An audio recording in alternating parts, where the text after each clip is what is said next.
Înțeleg, numai eu nu sunt talentat. Nu știu, deocamdată nu ai demonstrat nimic. Dar Bine. uite că copiii de la Mihai Viteazu vor interpreta un cântecel tot pe versurile lui Grigore Vieru. Atunci Noi în Grai suntem popor. Muzica scrisă știi de cine e? Nu știu. Iarăși nu știi. Nu știu, Zuzu. recunosc. De domnul Gheorghe Mustea. Știu, da, aplauze.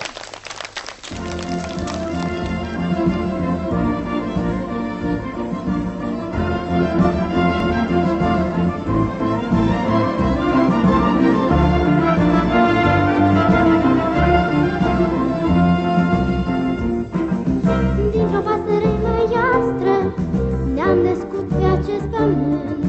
Ea se cheamă limba noastră, ea se cheamă legământ. Desuim ca o întrebare pe un mal de frifor. Noi în grai găsim scăpare, noi în limbă, doar ea suntem popor. Unde mi graiul? Unde mi graiul? Acolo mi raiul, acolo mi raiul, acolo mi țara, acolo mi țara. Și primăvara, și primăvara. Unde mi graiul? Unde mi graiul? Acolo mi raiul, acolo mi raiul, acolo mi țara, acolo mi țara. Și primăvara, și primăvara.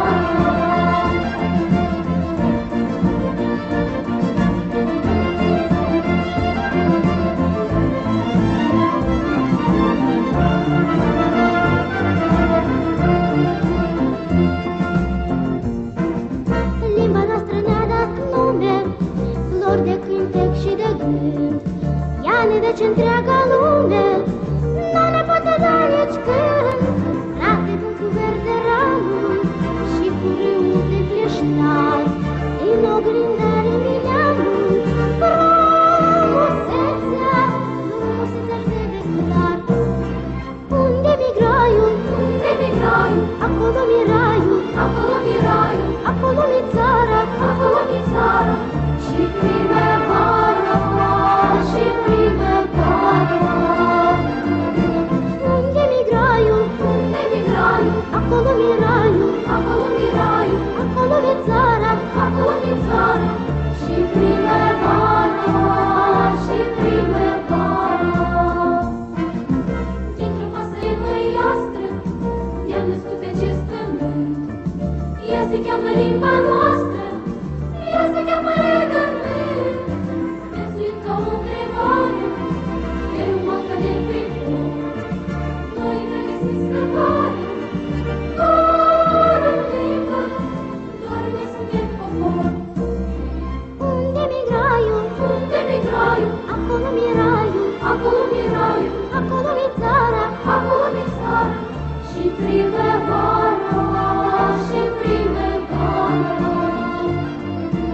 Unde mi graiul? Unde mi graiul? Acolo mi raiul, acolo mi raiul, acolo mi țara, acolo mi țara. Și primăvara, și primăvara.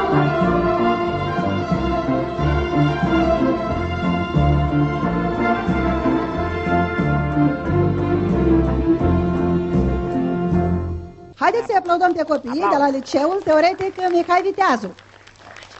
Doamna Natalia, dar eu mă uit acolo la ușă. Știi, Zuzu, că dirijori pot fi, nu copii, doar oameni maturi. Numai oameni maturi? Da, întreabă pe domnul Mustea. E corect? Numai oameni maturi pot fi dirijori? Trebuie foarte, foarte mult de studiat ca să devii un dirijor, ca să poți să conduci o orchestră. Iată cum este Orchestra Națională a Companiei Teleradio Moldova, care o vedeți în fața voastră. Domnule Mustea, dumneavoastră ați tot dirijat toată emisiunea. Vreți să vă convingem că și un copil poate dirija foarte bine.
Așadar, dragi copii, cred v-ați convins încă o dată că avem un pământ ce naște talente. Chiar dacă nu avem zăcăminte minerale, nu avem munte, nu avem mare, avem foarte multe talente și de acest lucru v-ați convins încă o dată și azi. Mai rămâne să le ocrotim noi, maturii, ca să nu ia calea exodului. Așa cum au făcut-o acești muzicieni din Orchestra Națională Simfonică a Companiei Teleradio Moldova.